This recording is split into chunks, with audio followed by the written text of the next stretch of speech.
Bienvenue à cette deuxième partie de PowerPoint sur la communication et la prise de décision. Nous commençons avec une distinction importante que vous devez faire entre la communication efficace et la communication efficiente.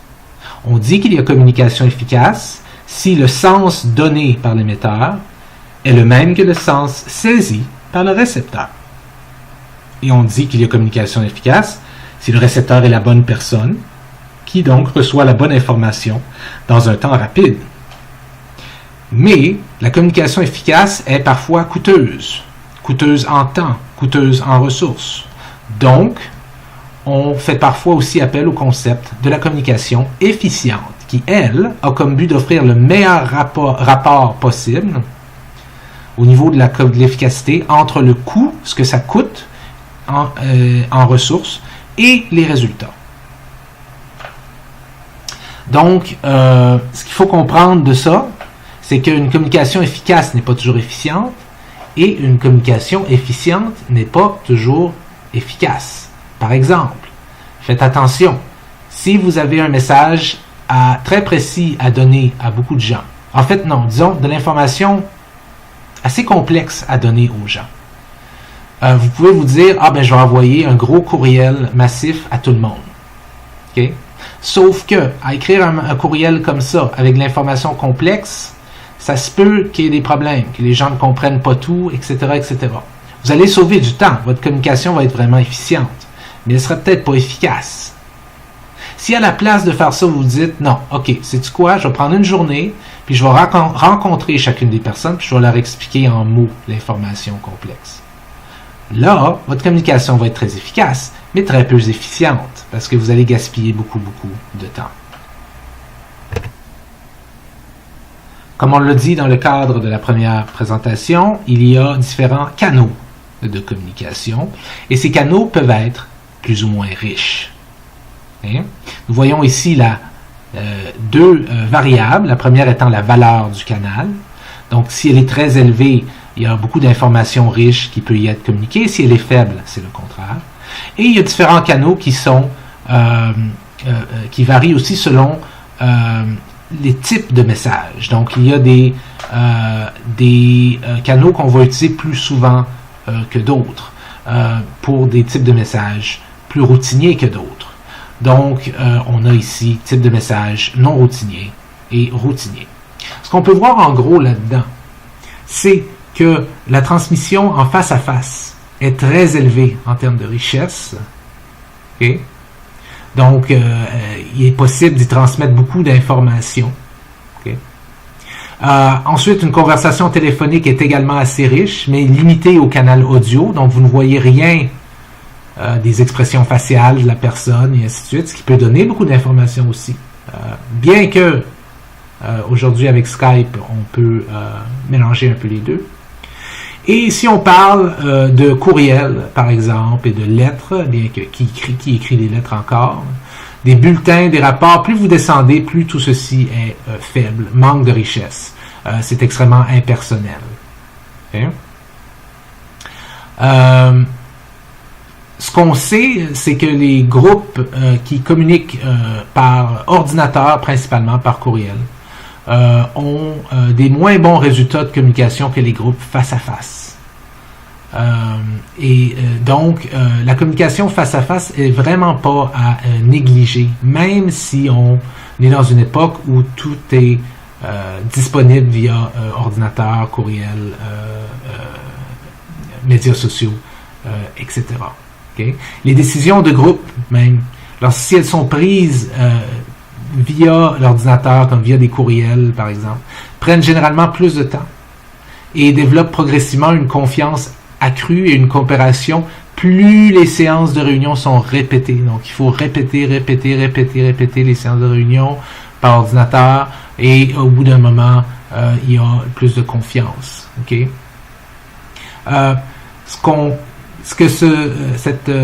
Ce tableau-là semble suggérer aussi, c'est que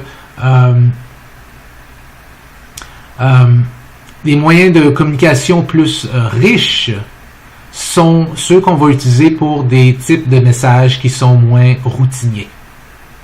Okay? Parce que peut-être des messages non routiniers sont particulièrement importants, alors que des messages routiniers, généralement, sont beaucoup répétitifs. Okay? Donc, les décisions importantes, des nouvelles, des modifications prévues, les messages controversés, des problèmes émotionnels, tout ça, généralement, ça va faire appel à des moyens plus riches, face à face, vidéo, et non pas simplement un courriel envoyé à tous ou bien une note de service. Quelque chose qui est particulièrement vrai dans les forces armées et ici au collège, c'est le fait qu'il y a on a comme un langage spécialisé qu'on appelle le jargon. C'est un langage spécialisé utilisé par les détenteurs de postes ou des membres d'occupation ou d'organisations spécifiques. Et ça peut être un obstacle à une communication efficace. Bon, entre vous, ça va. Vous comprenez, par exemple, tous les acronymes que vous utilisez.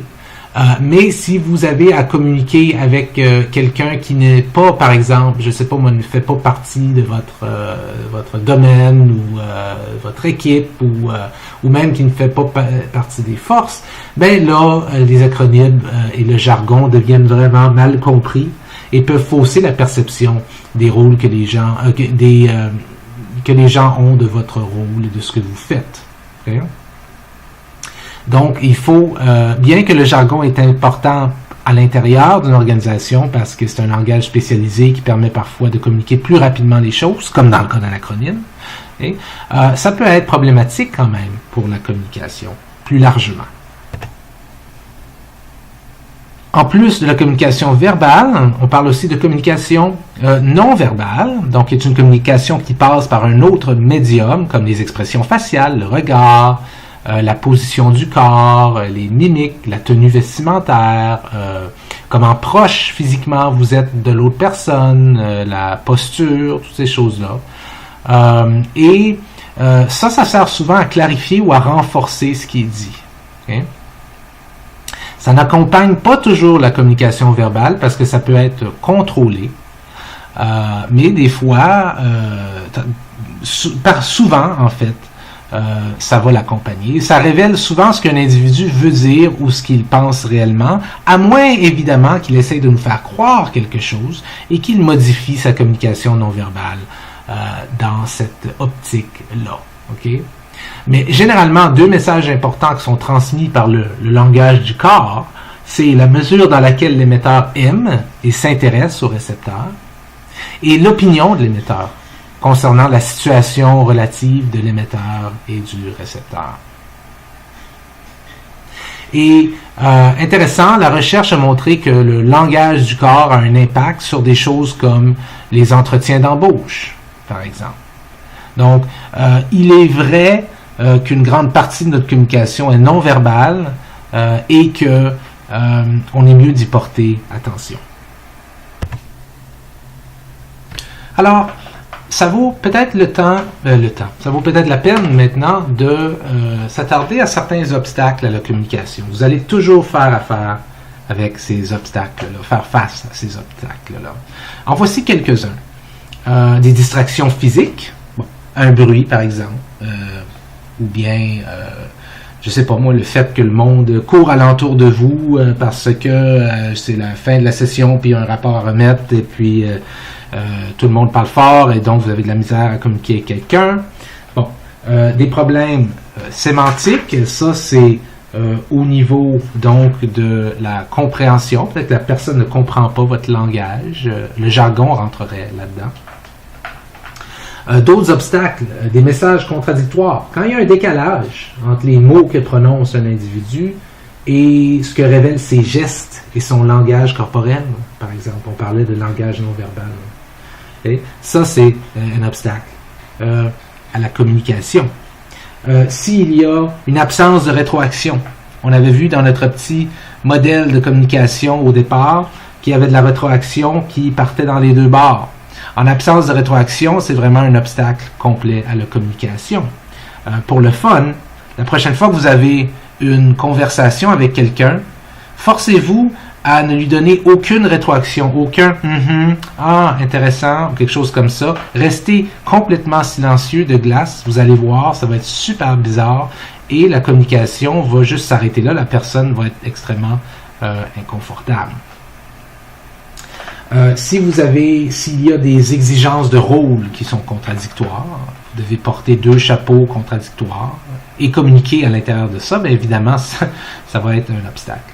Et il y a toutes sortes d'obstacles qui sont l'effet de la position hiérarchique, ou hiérarchique plutôt.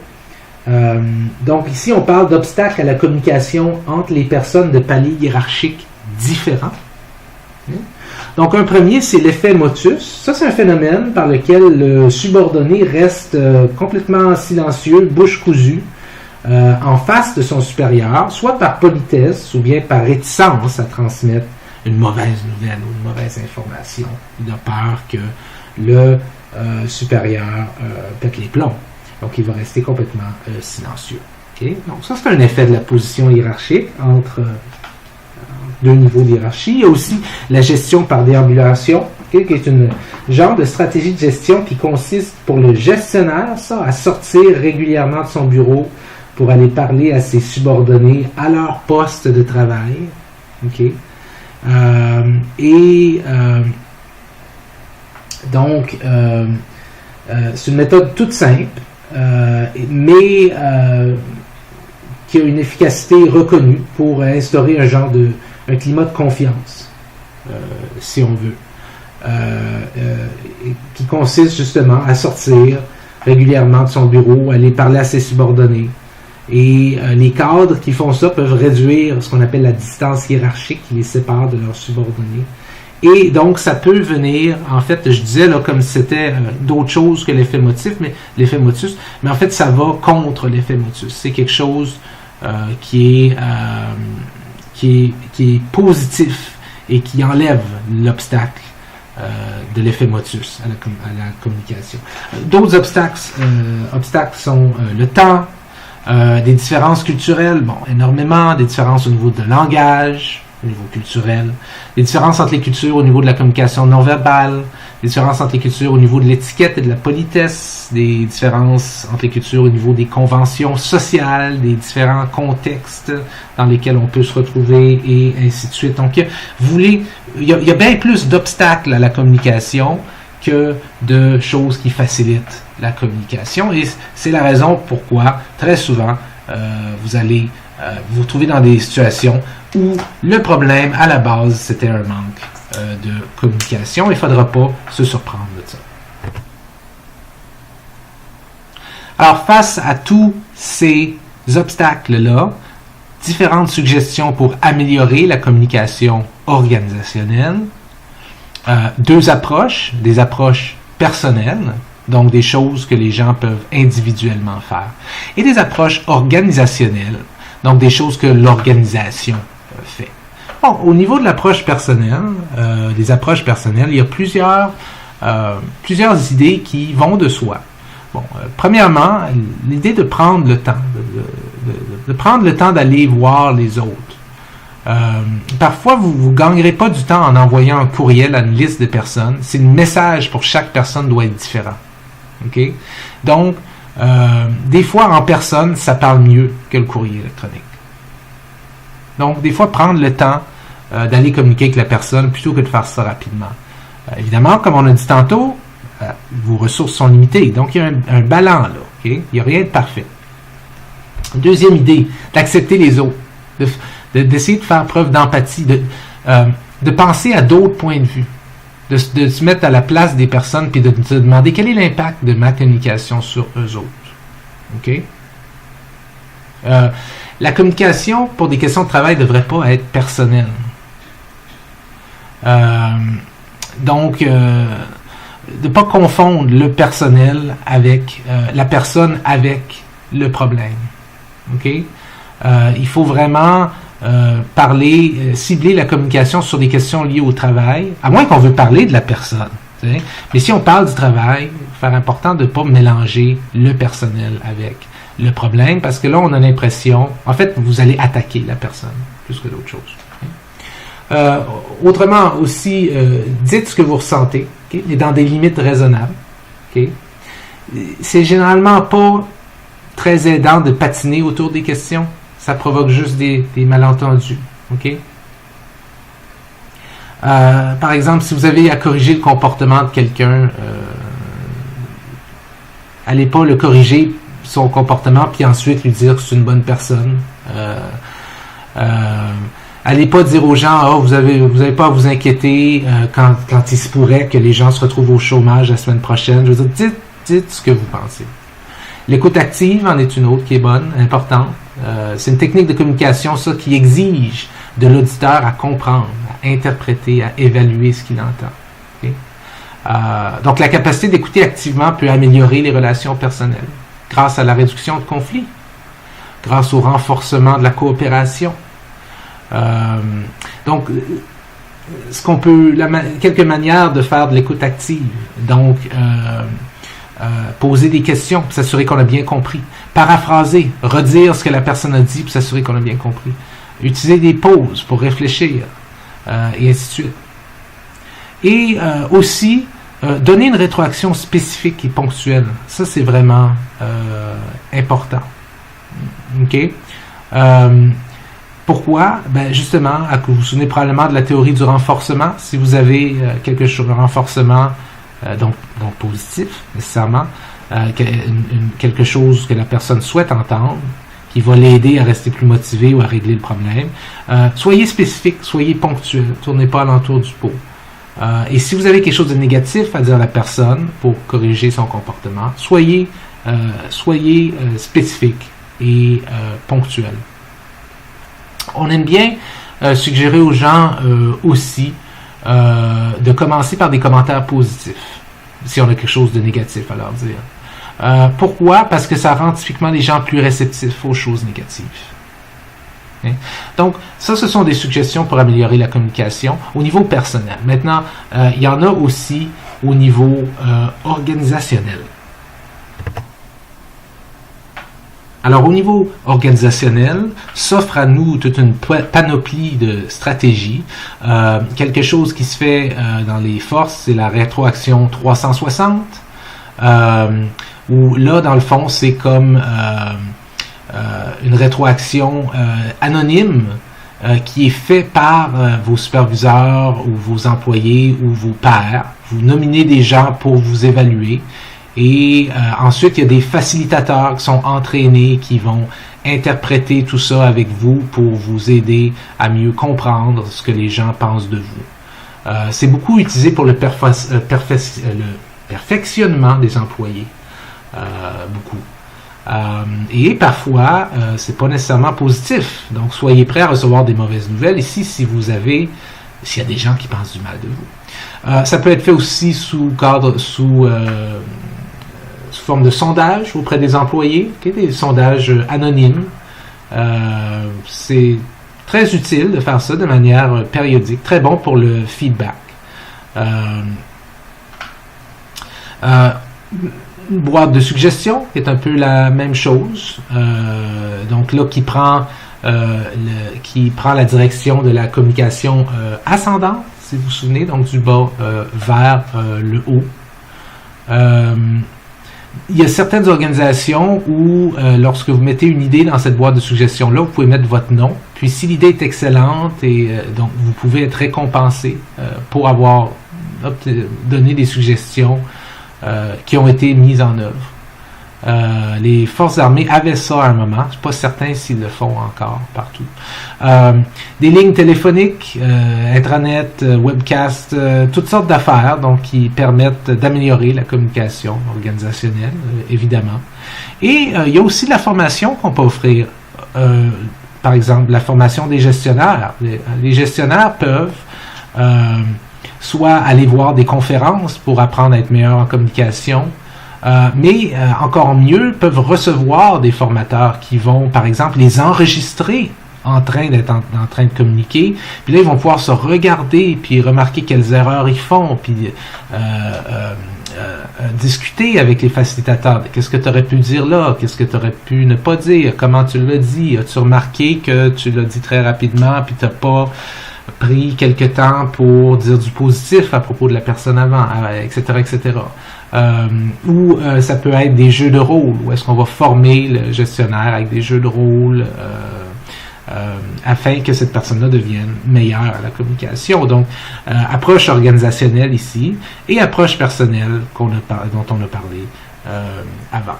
Donc, dans la prochaine vidéo, on rentre dans la prise de décision.